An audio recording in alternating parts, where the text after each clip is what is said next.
Welcome back, everyone. Thanks for continuing to join me as we lean into the conversations society often avoids. Today, we're going to be tackling a big one: the profound impact of living in a death and grief avoidant culture. Think about it. When death becomes a taboo, what happens to us? As individuals, we often find ourselves struggling to process grief, leading to suppressed emotions that can wreak havoc on our well-being. We may become riddled with increased anxiety and fear of death, leaving us utterly unprepared when it touches our lives or the lives of those we love. And crucially, this avoidance can make end-of-life planning incredibly difficult, leaving our families in confusion and distress. But it's not just about us. For our society as a whole, this avoidance creates a widespread lack of understanding and support for those of us who are grieving.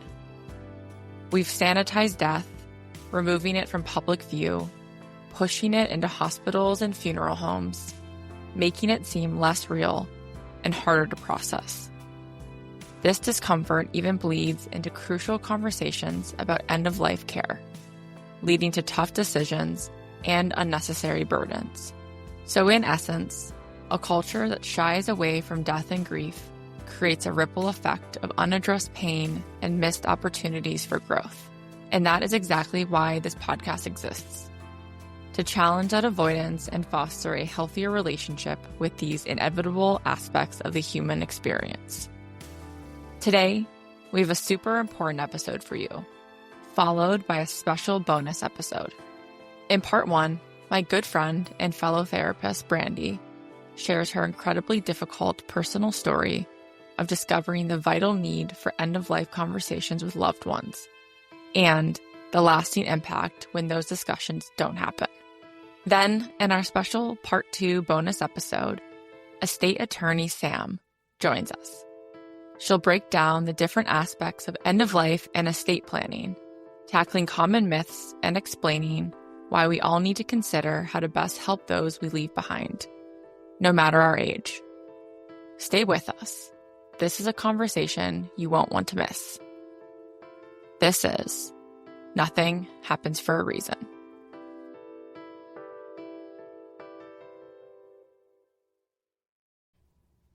Hi, Brandi. Hello. Thanks for being here. Of course.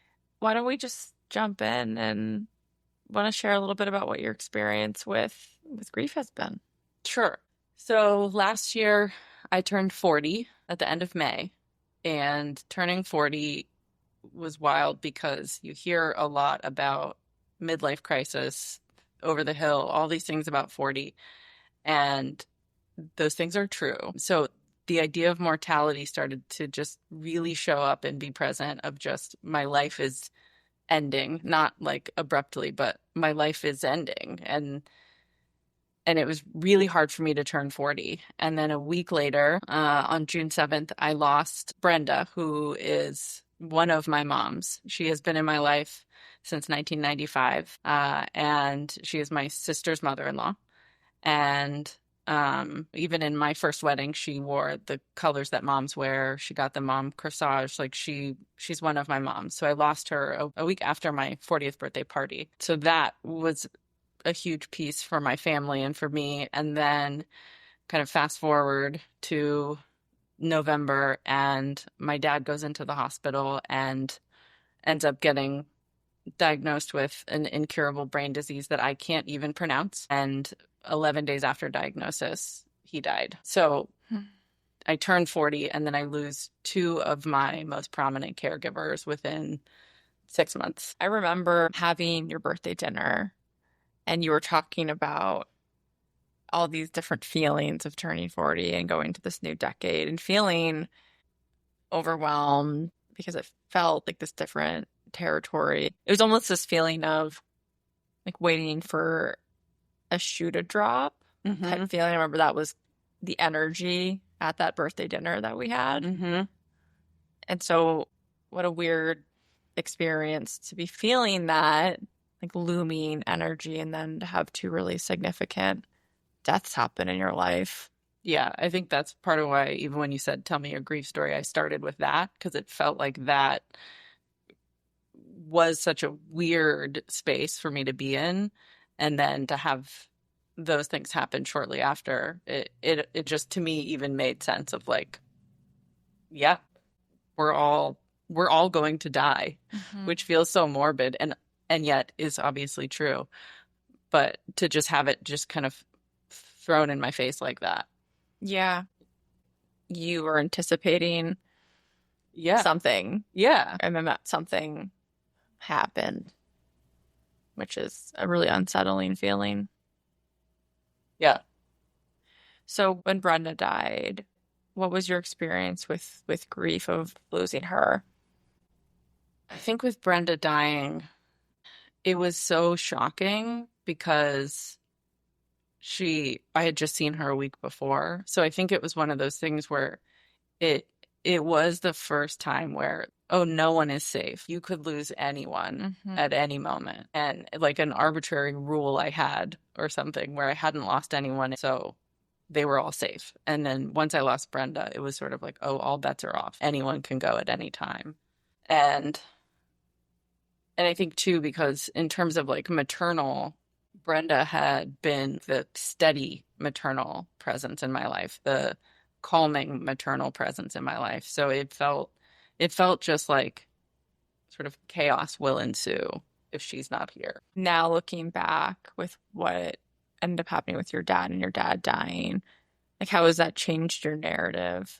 Well, at Brenda's memorial, I sat with my dad and Cherie, my stepmom, and at that, I was crying and I turned to Cherie and I said, you and Brenda were supposed to be my parents that would be there for me as I got older. I looked at Cherie and I said, you can't go anytime soon.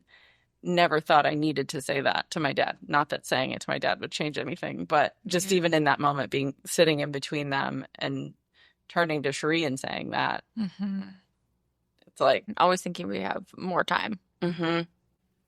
Yeah. So what did you notice in your grief process after Brenda died? Things just felt fragmented. And even like Thanksgiving, so it was on my dad's birthday, and it was our first Thanksgiving without Brenda. And it was just, the mood was really just low and none of us really knew what to do. And then my dad ended up not coming because he didn't feel well. And I remember being really angry of like, ugh, like so frustrated at him. And then he ended up admitting into the hospital the next day. But I had this thought of like, does he just not want to come? I created my own narrative on why he didn't want to be there. And in reality, he truly felt like something was off.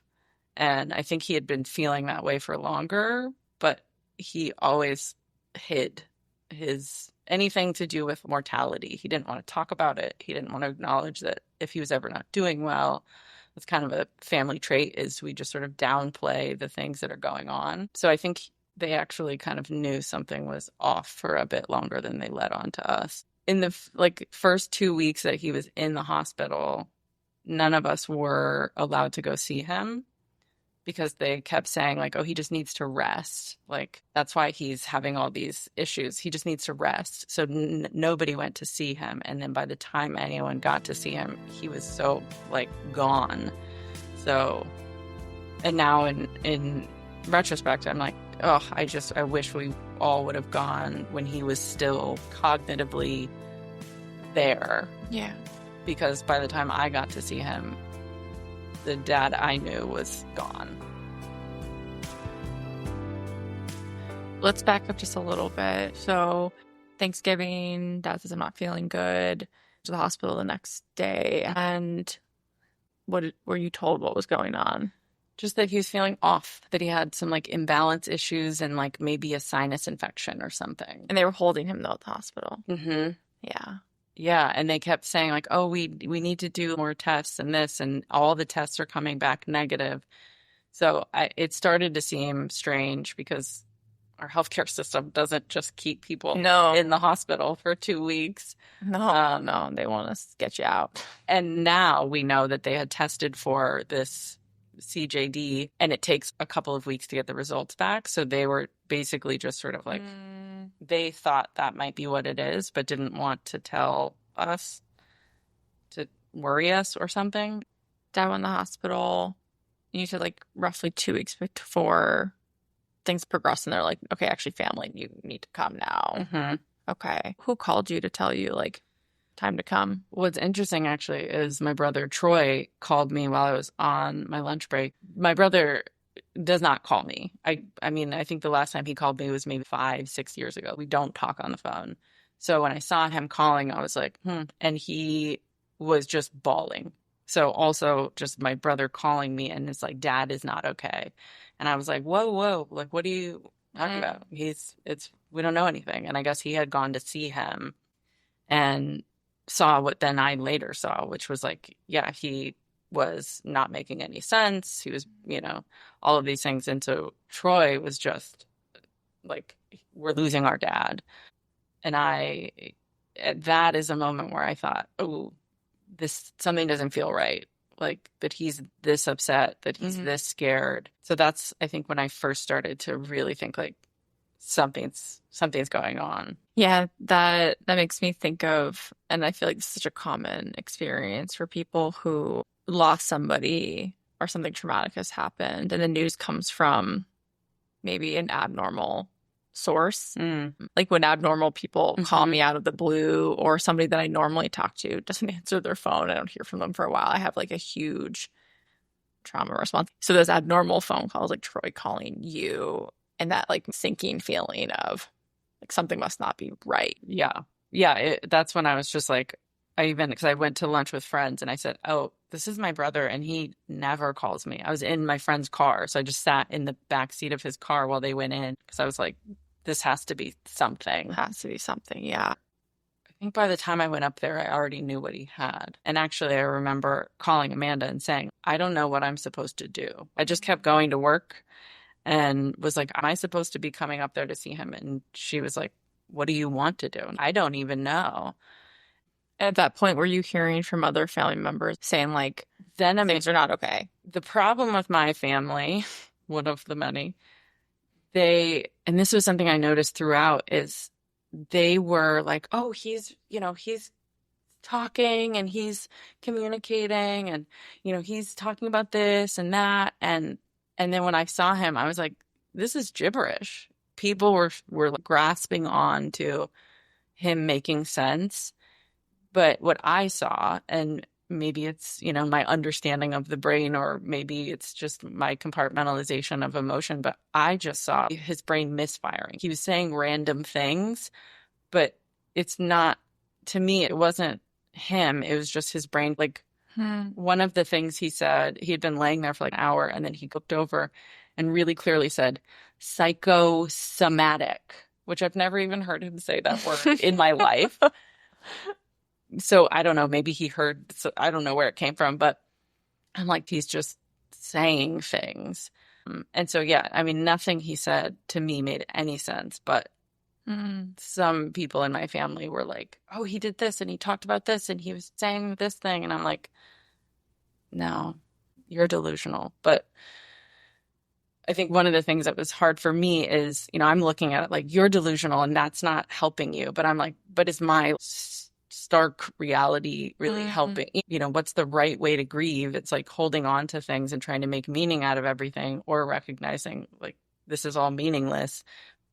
We're all still hurting. Yeah. So I had to sort of check myself.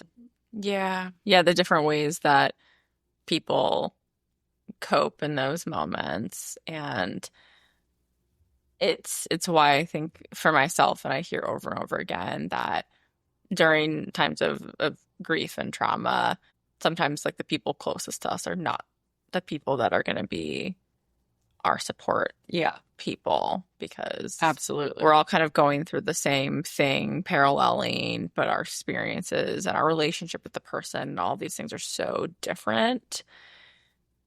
And then I think people get resentful, or people want you to be doing the same way as they're doing it, and it's just like missing, and then people are feeling misunderstood. And it's just, which I think a lot of people don't understand that. They're like, we're family, we're all losing the same person. We should be the the support for each other. And I know very few people that have worked out for. Yeah, I would say that's very true. And I would say that is one of the things I remember after you lost your mom had been talking about how lonely grief is. And something you had said about like grief is lonely because you are the only one who had the relationship that you did with that person. Yeah. So even though we've all, me and my other 5 siblings, we've all lost our dad, we all had very different relationships with our dad. And so it's like, yes, we all lost the same person, but we're losing very different things. Yeah. And I think that became like really apparent to me as I just watched all of my siblings and my stepmom. The way that we were experiencing grief was vastly different. Yeah. And that felt very lonely and confusing. What role did you play? I think it was strange because I'm the youngest of 6, so I can often sort of be seen as the baby brat. But in this scenario, I sort of took on a leader role and started to compartmentalize in a very strange way that I'm not used to. Because I am a very emotionally expressive person. I feel my emotions very intensely. I express my emotions very intensely. And I just compartmentalized and felt very business minded, which I had this sort of internal grappling of, oh, this is how you're going to show up for your dad dying. You seem cold and heartless. And yet, because a few select people's grief was so big and so loud and so just spilling over, it felt like I needed to show up in that. There was no room for me to fall apart because everyone around me was falling apart. We had this big room where they explained the diagnosis to all of us, and just the questions people were asking, it just was going nowhere, and there was so much emotion, and I just really went into what's next? What do we do? Because actually, I'm going to back up. After I got that call from Troy, before we knew the diagnosis, I remember calling my friend Jenna, and I basically just was sobbing on the phone, and I was like, I think I've lost my dad. I think he's gone as I knew him. Even if he comes out of this, I think he's gone. So I think I came to that conclusion before we even knew it was a deadly, lethal, aggressive diagnosis. And then, so I think other people were still holding on to, he's going to come out of this. And something in me knew that he wasn't. I wonder what that was. I don't know, but I very much was like, I had a really deep, that phone call with Jenna where I was crying so intensely and feeling so deeply. That felt transformational. And so then even by the time when Amanda called to say, we got the test back, this is the diagnosis. But I was sitting there and she's saying it and I'm like, just, okay. Just very matter of fact. And then I turned to Billy and Lindsay and I said, so this is the diagnosis. And they were like, what is that? I'm like, apparently there's no coming back from this. It's 1 in a million and super rare and there's no way to survive it. And I just went back to eating my lunch. So I think I just felt, it wasn't even dissociation because I have a really common trauma response of dissociation, but I was fully present, but just my emotional self was over here, very separate, which has never happened to me. And I feel like I'm still carrying that. And I can get a little bit closer to it sometimes, but it's still over here. Yeah, what do you think that's serving within you? Well, another unique part of this is I am the executor for my dad's trust and, of his estate.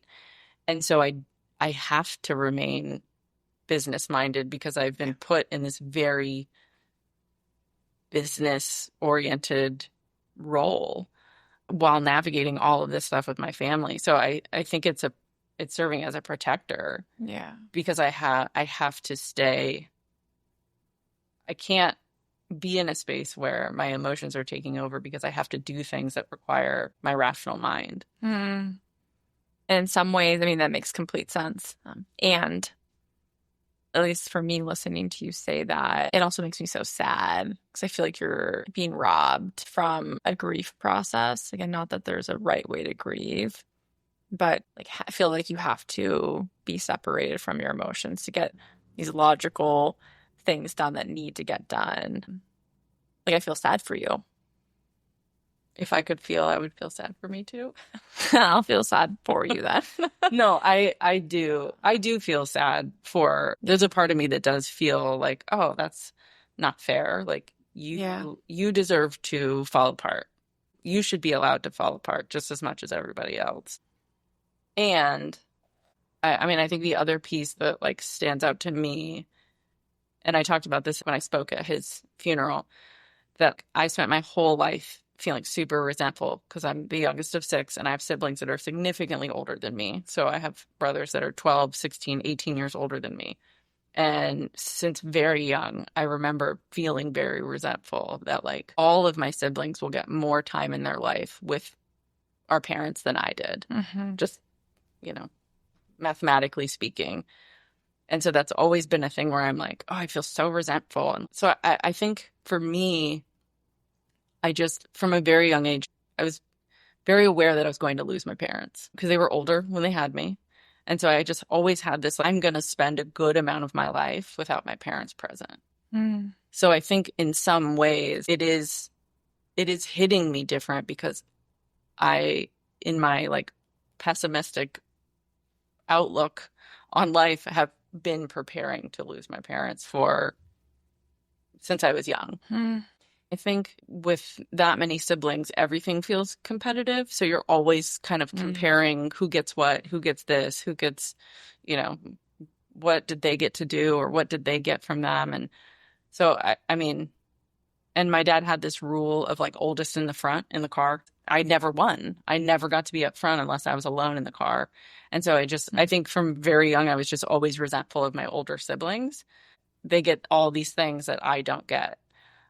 So I think in some ways it sort of falls into that of just like, yeah, they even get more time with them. Like they even, they got younger versions of them where they had more energy. I just felt I missed out on so much with my parents that my siblings got, which now as an adult and learning more about my siblings' relationships with my parents, I'm recognizing that's not exactly true.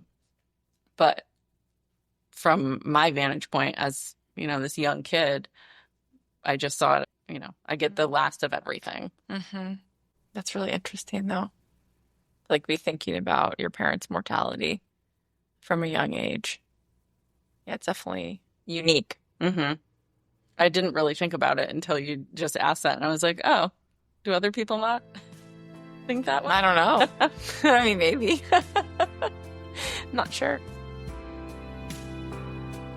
So I've known for a long time that I was going to be the executor because years and years ago, my dad had my Aunt Debbie, which is one of his sisters, was listed, and my oldest brother, Rich.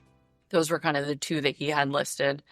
And after a lot of stuff came out in my family, there was sexual abuse between family members, and I was a victim, and all of this, and it was Debbie's son. And then the other thing is my brother, he was struggling a lot with addiction, and he just was not a reliable person, and he was not really involved in our lives at that point. And so I said, Dad, I don't care what you do, but the two people that you have listed right now definitely don't have my best interests at heart, let alone, the rest of us. So I really encourage you to change that. And I was, I don't know, in my early 20s at that point when that was all happening. And so in 2013, I think, he came to me and said, so I've chosen you to be the executor for this. And then Amanda is second in command if anything happens to me or if I don't want to do it.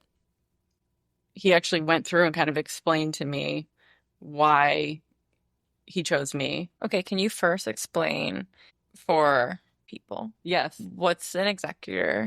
And also, what are the reasons he picked you for? Yes, it's basically I become the representation of all that is my dad. Financially, legally, I am all of it. And so my dad has a trust. So everything has to go into this trust. And it goes into, it's like a lot of this stuff goes into the trust.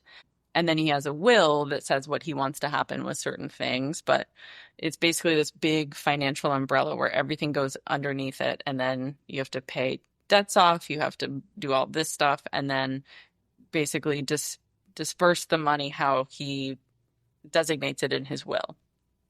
So I am the legal and financial representation of my dad for everything that he has. And he has properties and, vehicles. And what I am now learning is lots of complicated business deals around property. He was in land development and real estate for his whole career. So there's lots of things that he knew, little tricks and trades that I'm now finding and having to fix. It's basically, I become him in all of those forms. I have all the responsibility to pay all his debt, take over all his assets, and then distribute it based on his wishes. And then what he basically explained to me is he sort of went through each of my siblings, more or less, and described it's kind of like a Goldilocks situation.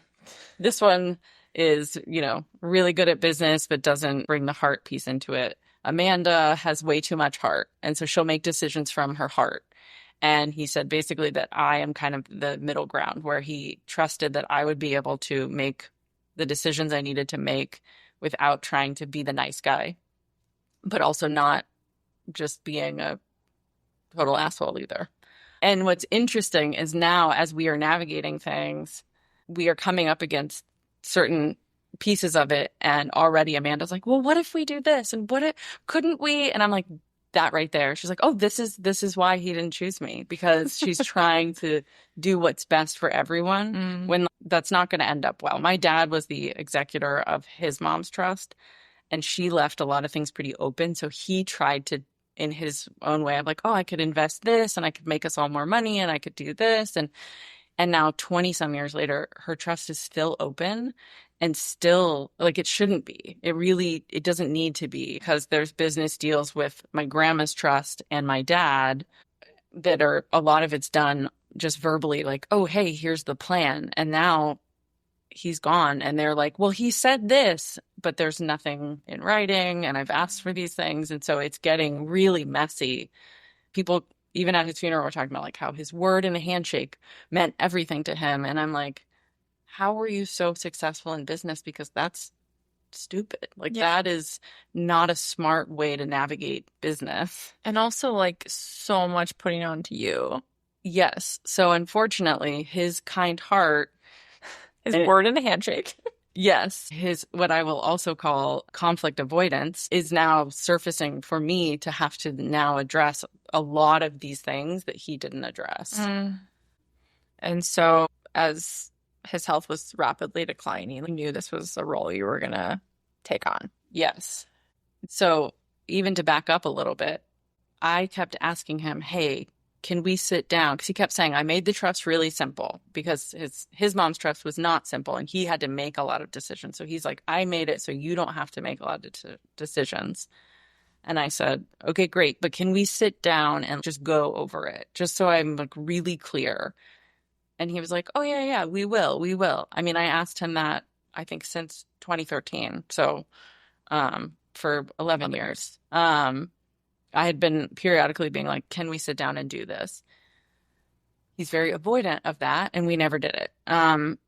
Even more so that when I finally went up to Vancouver, and Sheree was like, oh, I have a stack of the stuff for you, knowing he's going to die. He was in hospice by then.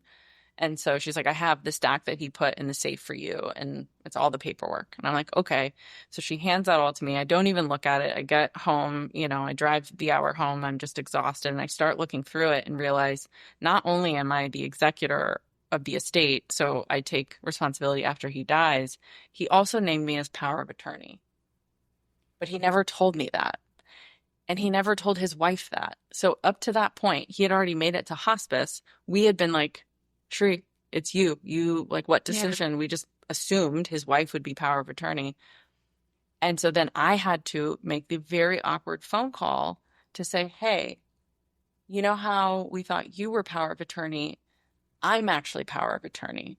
So then in the last few days of his life, it got to be this really strange thing where, oh, should we start the morphine? And there was a big discussion in my family around certain people were really against it, and certain people were for it. And then the comments were, well, call Brandi because I wasn't there. So then they were trying to get a hold of me, and I was staying on an island up in Washington that had very little service. And so it was this really stressful thing of trying to get a hold of me because it actually was me. And I just felt like so guilty that his own wife has to now call me. And I felt really angry at him for not communicating that to any of us. That is not something his wife should have learned from me. Right. That is not something I should have read while I'm sitting by myself on the floor in my room as my dad is dying. Like, so I have felt a lot of anger throughout this whole process. And I feel I'm the only one in my family that's angry with him. And I think earlier when you were talking about, you know, what is grief or how we experience it, like I'm very comfortable in anger. Yeah. But I have some valid reasons to be angry with him. And like everyone is just painting him as like this perfect man, which he was a wonderful man, but he was human and he has flaws. And now I'm cleaning up a lot of his conflict avoidant, emotional suppression bullshit. And everyone else just gets to be like, he's my hero. He's amazing. And he was great. And also, this shit sucks. Yeah. Yeah. Why do you think he picked you for that? You gave the reasons of why he picked you for executor. The more that I have just seen how this played out, and I told Cherie this, I said, I absolutely think he put me in this role because he knew how hard this was going to be on you. They were each other's world. I think he knew that she would not be able to like make decisions. And she's even said just a couple of weeks ago, she's like, okay, I'm starting to almost feel like I'm there. So it's really taking her a long time to function. And I think he knew that. And I feel so frustrated that, again, one, he didn't tell you. That would have been a very easy phone call. Especially while you were also talking about being the executor. Like any of those times over the years where you're like, can we talk about it? It would be like, oh yeah, by the way, you're also power of attorney. Maybe we should talk about that too. And that would have been good timing. And also, on one hand, I'm like hearing, you know, you have empathy of, okay, we'll never know for sure, but maybe he did this because he knew that Cherie wouldn't be in the place to do it. And like not considering again what that was robbing from you in your process. Well, and one of the ways my relationship with my dad was different than my siblings is I really strongly encourage, I was going to use the word forced, but that doesn't sound good. But I set a boundary of we need to be able to have tough conversations. We need to be able to talk about tough stuff. I want a healthy relationship with you. The more I started healing and realizing how unhealthy my family was, I very explicitly said, we need to talk about things. And I gave him some feedback. You never reach out. You never call me. It's always I have to be the one to call you because I lived away for 10 years. And he said to me in that conversation, well, it's because I don't worry about you. And he said, you know, I worry about your other siblings. I worry about, and he named a few and explained his worries. He said, but I don't worry about you. And I said, I need you to worry about me. Yeah.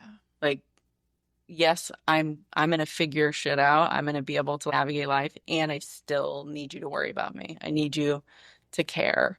I need you to connect with me. And so I think it's that thought process of why I don't worry about you. So when he put me in that role, I think it was with that mindset because I think that conversation happened way after he had put me in the role. So I think his mindset is like, oh, she'll be fine. Like she'll be able to do it. I'm having such a reaction to that. I'm having such a reaction. Oh, I was so furious when he said that. I mean, that's sort of been how I grew up is like the loudest, the most expressive, the most unhinged, the most is the one that gets the attention, which is how I learned to be so reactive. Yeah. And And then as I was, moving in a direction of like, no, that's not how I want to get attention. That's not how I want to get my needs met. That turned into, oh, I don't have to worry about her anymore. Sadly, it's such a common family systems thing, right? Like identified dysfunction, identified patient, where the attention goes to the person who needs the most support physically, mentally, emotionally, whatever. And I mean, there's grief within that too, right? Because I'm functioning or I'm healing or I have a supportive friend base or family that I've created. And then people then say, well, then you don't need me, you're fine. And the rejection or abandonment that can still come up with all of that. Yeah, I remember being really angry when he said it. Because he said it in this way of just like, well, yeah, it's because I don't worry about it. Like, that was a compliment. Yeah, and I'm like, worry about me. I'm not okay. None of us are okay. So what has the process been like for you to be in these big, big roles? Well, it's interesting because, so what I knew would happen is, like I mentioned, my Aunt Debbie is now in charge of my grandma's estate. And my dad, obviously, up until he died, in charge of everything. So there's going to be a lot of overlap. And he did a lot of deals, I'm realizing now, where it's basically kind of moving money around of like, oh, well, if, my mom's trust goes in on this property, then they have a third and I have a third and this other person has a third. And then, he's 1/6 of that. Like it just gets there's lots of complicated things. So I knew that when he died, that I would have to have interactions with my Aunt Debbie. And I have not talked to her since I helped send her son to prison in 2007. So I had other family members like my brother Troy and Amanda were like, well, do you want me to talk to Debbie and I can do this and I can do that? And I was like, no, Dad put me in this position. And I'm really tired of us all just doing the thing of, oh, let's just pretend, let's just keep these people separate. And I'm like, no, if she wants to talk about business stuff, she has to come to me. And there was a certain deal that they had talked about, and Troy was paying some part of it to Dad, and then it was supposed to go apparently to my grandma's trust. And so I knew that once I got the money from Troy that Debbie would reach out, and she did very quickly. And it was so matter of fact. First time I've talked to her in that long, and she's just, so let me know when you're sending over, this large sum of money. And I'm not doing anything with money. And also in the meantime, like, send me the documentation. Right. And no response. And no documentation comes because I don't doubt that my dad probably made some agreement with her, but that's not how the law works. I can't just uphold something because you say my dad said it, although my entire family kind of thinks that's how it goes, which has been a really interesting part where they're like, I know you want to do this, the letter of the law. And I'm like, no, I legitimately have to. Want to and have to. Yeah. I can't just make deals. And that's part of why he put me in this position, right? So that I wouldn't, out of guilt that my family has thrived on. So basically, I knew that I was going to have to interact with Debbie, which she reached out. I actually consulted with my lawyer, and I have this person, and he was like, here's how to navigate this. And so I did as my lawyer instructed and said, based on my legal counsel, I'm not doing anything with money. I will need documentation. Please send that. And then a week later, she sends the most emotionally manipulative text that is just the epitome of how my family operates. Of, well, why don't we just meet up? And, I knew what your dad wanted, and I was really close with him, and we really helped each other out. And so I'd like to help you, which I had a really big reaction of, are you joking? You didn't want to help me when I was being abused. You didn't want to help me while your son was doing all these things.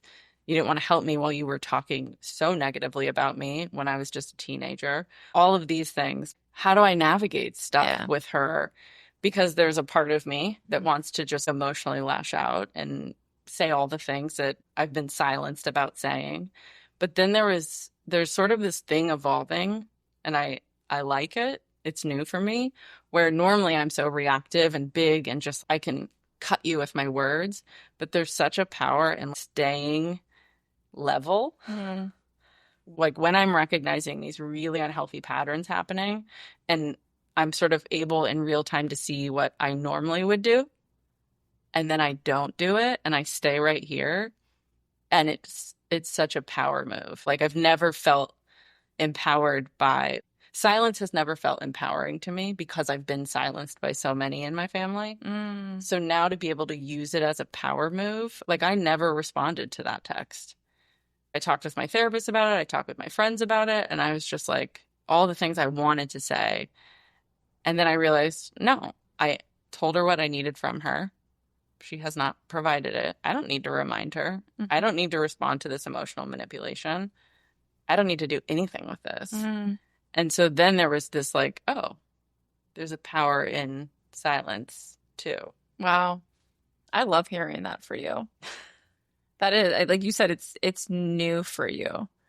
And I love the flipping of the script of like reclaiming your power through silence and that corrective experience of before silence was kind of forced on you because of different circumstances and people telling you to stay quiet and your family or the world, society, whatever, saying, don't talk about that.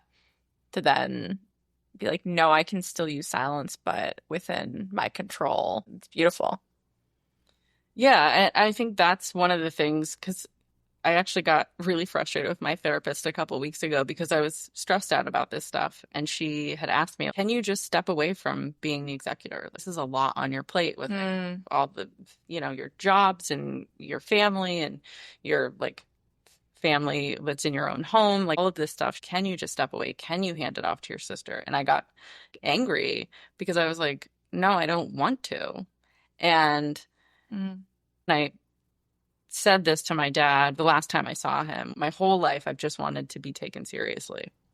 That's been being the youngest of six, no one takes you seriously. You're just this bratty little kid. And even as an adult, I'm educated, all these things, I feel like my family still doesn't take me seriously. And so I said to him, I've wanted my whole life to just be taken seriously. And you've now put me in a position where people have to take me seriously. And just got chills. And that's so empowering to me. As much as it's stressful, it's not even like I'm honoring him. I'm honoring myself. He helped me in all the ways that he was not able to show up for me and all the ways that he did not protect me. In this, I really do feel like he has put me in a position where they have to listen to me. They have to take me seriously. And that feels really healing to me in a lot of ways. What do you feel like you heard your therapist say when she asked you that question? What was underneath the question? I think I felt misunderstood because, and I hadn't articulated it in that way. And so I'm sort of viewing it as so important to me, not even for him, but for me. And so I felt really misunderstood when she asked because I was like, how could you ask that? This is so important to me. And then when I explained that to her, I don't want to. And like, here's why. And she was like, well, that actually makes a lot of sense. So I had not articulated myself well. And so I got defensive. How dare you ask me to give it up? So I felt kind of possessive of it in a way. This is how I get taken seriously.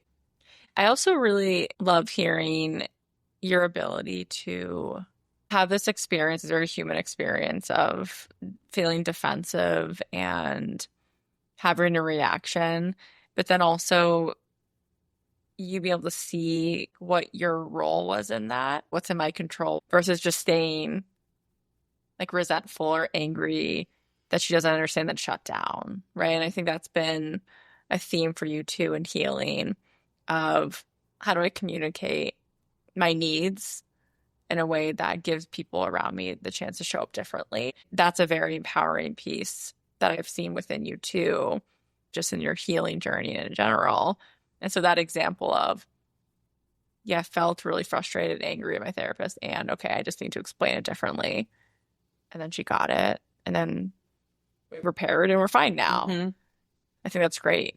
When I was having that conversation with her, and sharing about how stressed I was, I think what came up for me is, oh, now I can't talk about this because then I'm going to seem too stressed about it. And then she's going to suggest this again, rather than just saying, no, hold on, this is really important to me. And here's what it means to me. And here's why. Helping people to recognize like what is helpful for you can be really hard when we don't know it. So it's ever evolving of, I don't always know what I need, but then I get to these moments and I go, oh, well, right here, I can recognize like this doesn't feel good when a need becomes clear. I mean, in some ways, her asking that question actually helped you gain clarity.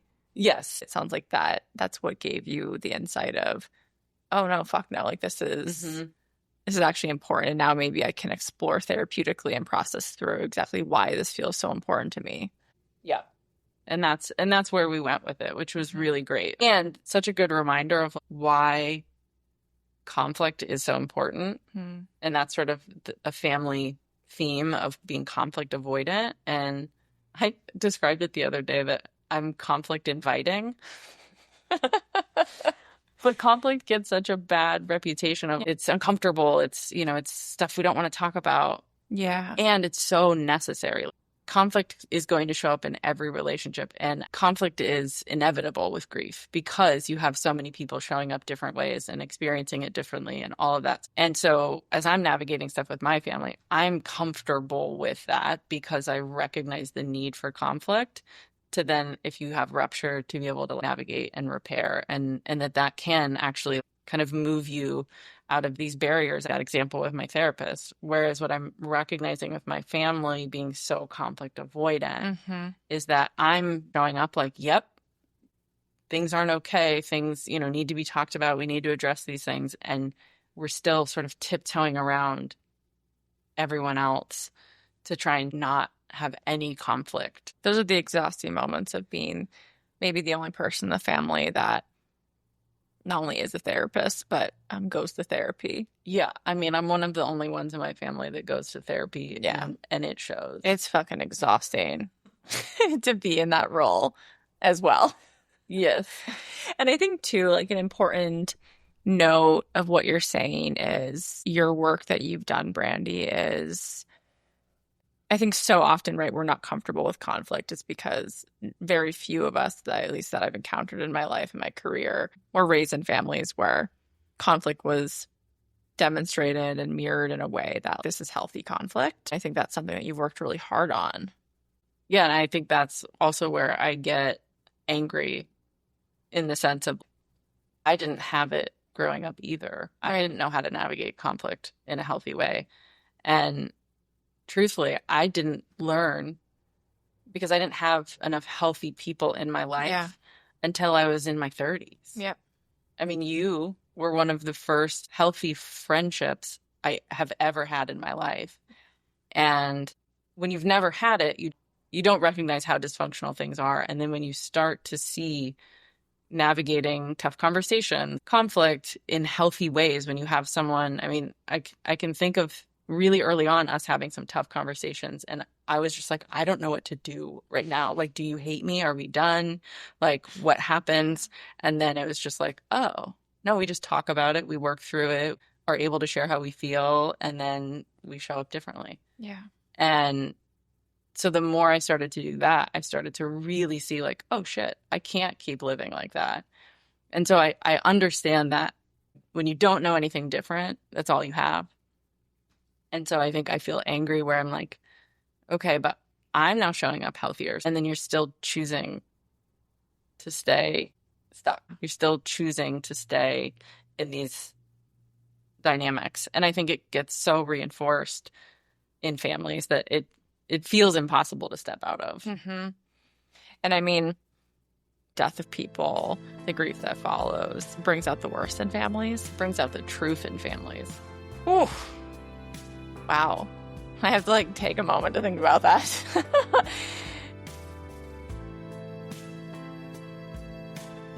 And I just feel like you being in this role of, again, executor and power of attorney, you're seeing a lot of it. But I think people's personalities are kind of being magnified right now. And because you're in this role and people want to get their needs met and they want things to play out the way they want them to play out. It's a lot that you're seeing. It is, because just to your point, I'm now in a position of power where people have to come to me to get their needs met and have things play out the way that they want, for a multitude of reasons. But that's also creating this aspect where I'm struggling to know kind of what's true with each person, because there's incentive. Mm-hmm. There's incentive for each one of them to navigate things with me in a particular way. Yeah. So it does create this element where I'm like, what is real? Is this genuine care? Is this genuine concern? Is this genuine interest in me? All of these things that I'm having to question relationships that I've not had to question in that way before. What's your motive? What's your intention? I'm finding that showing up, and that doesn't feel good, because that, makes it feel even lonelier, where I can't tell what's real. Yeah, and who I can trust. Yeah, that's incredibly complicated to add that to the list of all the other things. What I think could be really helpful, what are things that you've learned about in these very logistical post-death tasks, through both the death of my mom and my sister? Like I've learned, for example, I tell everybody you need multiple copies of a death certificate to, prove death to these different entities. I would have never known that you need multiple copies. Like, who the fuck knows that until they're walking through it? That's one very specific piece of information I learned. And so what are some that you want people to know? That they need to be talking about death with their loved ones. That I think it's one of those things that, like you said, we're so death and grief avoidant, and yet it is a guarantee for every single one of us. None of us get out of this alive. So we're all going to lose people. We're all going to die. And I say that not to be like morbid, but okay, that's a fact. It's a fact. So then, the conversation I tried to have with my dad for 11 years, we need to be having those conversations. That's something my husband and I have been talking about since Brenda died. We need to know down to really specific things. What do you want? What do you want to happen? What are sort of your limits in terms of how you want to be, kept alive? What do you want end of life to look like? What do you want these things to look like financially? And they're uncomfortable conversations. It's uncomfortable to think about that. And it's going to happen. Yeah. So I think the biggest takeaway for me is we have to be talking about it. The people in your life should know what the plan is, so that they're not scrambling to go, what do we do? It's like, oh, I know what to do. So as they are having their emotional experience, and it gets to be whatever it is, because it's just laid out there. Yeah. A will is a good start. At the very least. At the very least. Because even that, I'm like, I don't even know what to do with this, and updating it. But you should be talking with your loved ones about these things. These shouldn't be surprises. These shouldn't be secrets. These shouldn't be things that you're finding out when you are emotionally at your lowest. Yeah. This is information you should already know. And most people are very avoidant of it. Yeah. The only people you're hurting is the people that are left to deal with it. Yes. So as uncomfortable as it is to have the conversation, you are saving them the burden of navigating all of this without you. Yeah. That's really nicely said. Yeah. Being able to sit with the discomfort. Because, nobody wants to talk about it. And I also, something that frustrates me, and I know there's privilege in being able to pay to have a will. I get that. And it's not something that you have to wait till you're old and aging to do one. Going back to when you asked me earlier about me being so aware of my parents' mortality, when I was younger, I wrote out my own will. Oh my God. I know. And it was very important to me. I think I willed all of my stuffed animals to Amanda. So lucky, Amanda. I think even at that point, I understood the importance of having a will, even as a kid, where I wrote it out. If anything will happen to me, I will say, I don't have one right now. Yeah. And that's been a thing where I'm like, oh my gosh, we've got to figure this out. Yeah. And, yeah, I was operating under just this mindset of like, we have time. We don't know. And so one of my goals for 2025 is to get a will and get all of that stuff and have those tough conversations with my husband and let my friends know these things and let, my sisters know these things so that no one is left trying to like navigate this alone. And I think another really important takeaway, because in some ways, on the surface, like your dad did it correctly, right? He had a power of attorney, he had a will, he did those things. Yes. And I think the other thing is updating it when your life changes. And I don't even know how many properties he has. That's the other thing is if you have assets, maybe keep a list of them. Yeah. Because right now I'm realizing like, oh, he has these like this piece of property over here and he has this piece of property over here. I wouldn't have known that. I didn't even know how many timeshares my dad had, which, oh my gosh, he has like 7. Why haven't we been using them? So just even that stuff where I'm like, I wouldn't have known that. And the process is, and even when I talked to multiple lawyers, they said basically, you're just kind of watching things. And as things become due, then you learn that it's another asset. If you have things, maybe just keep a list of them because you have to appraise the entire estate. So you have to know what everything is worth, but you also have to know what everything is included. Right. You need to know what to include it before you figure out its value. And you still don't have all that information. No. Oh my God, it's like a fucking puzzle. No, we just started getting some properties appraised. And there's also the complicated piece that you've told me about is like all these things you're having to be doing, like getting all the appraisals, like that costs money.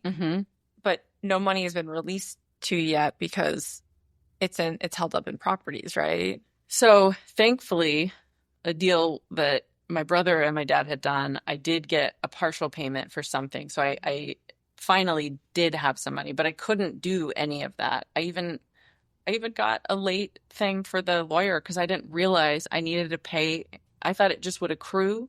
Right. And then I would pay it sort of at the end. That's what I would assume. Well, that's not it because I got an interest for non-payment. Oh my God. And I was like, I had no idea. So thankfully, I do have some money to work with because otherwise I asked like, what do you do? And it basically is you try and borrow money from someone who has it and then you pay them back at the end when you kind of disperse everything.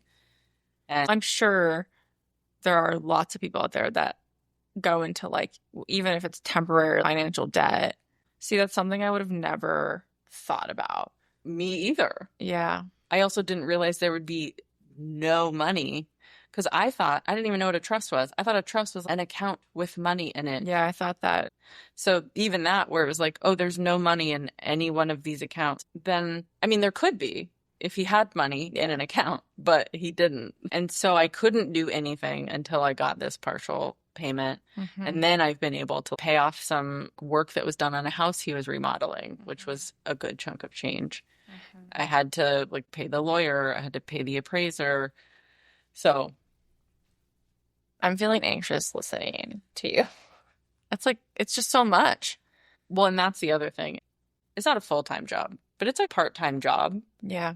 And I already have other jobs. So I'm juggling this in the midst of doing all these other jobs. It's so much. And I can understand, going back to the very kind of beginning of us talking, why you have to be so compartmentalized.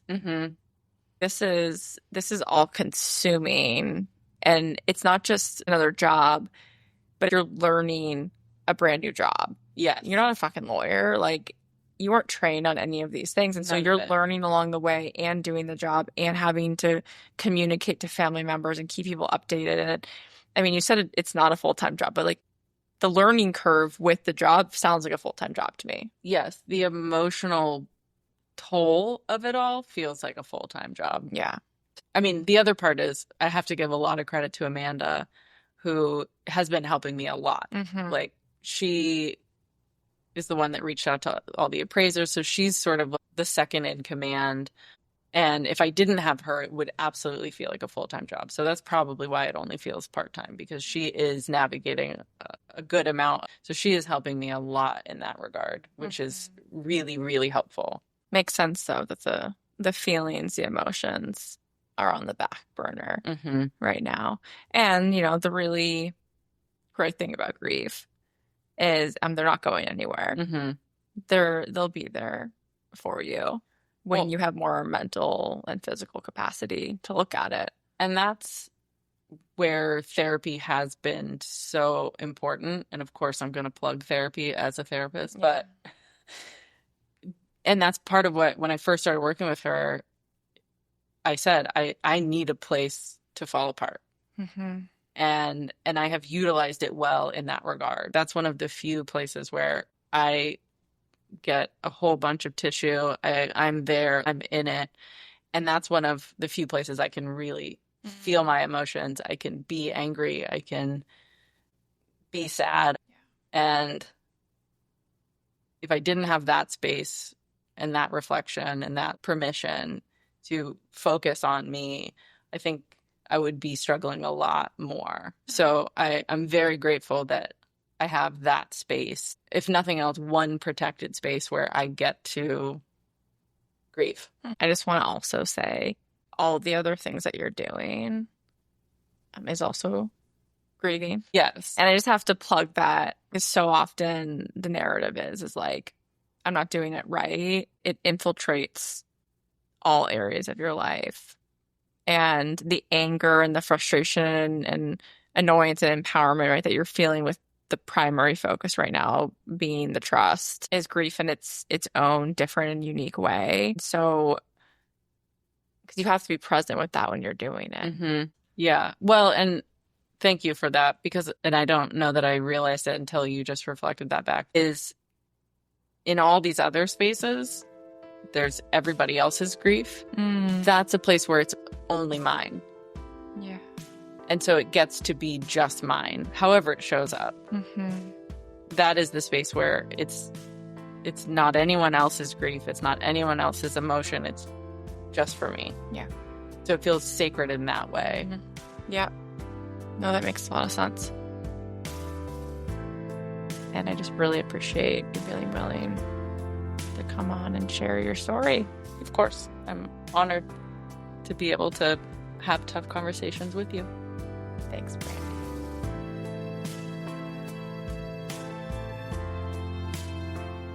So that's all for this part 1 episode, where we heard Brandi's story on the personal importance and impact of end-of-life planning. I hope you found our initial dive into this topic insightful. But don't go anywhere just yet.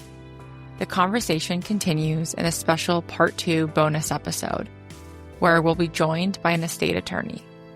They'll be breaking down the complexities of end-of-life planning into understandable terms, helping us laymen navigate this crucial process.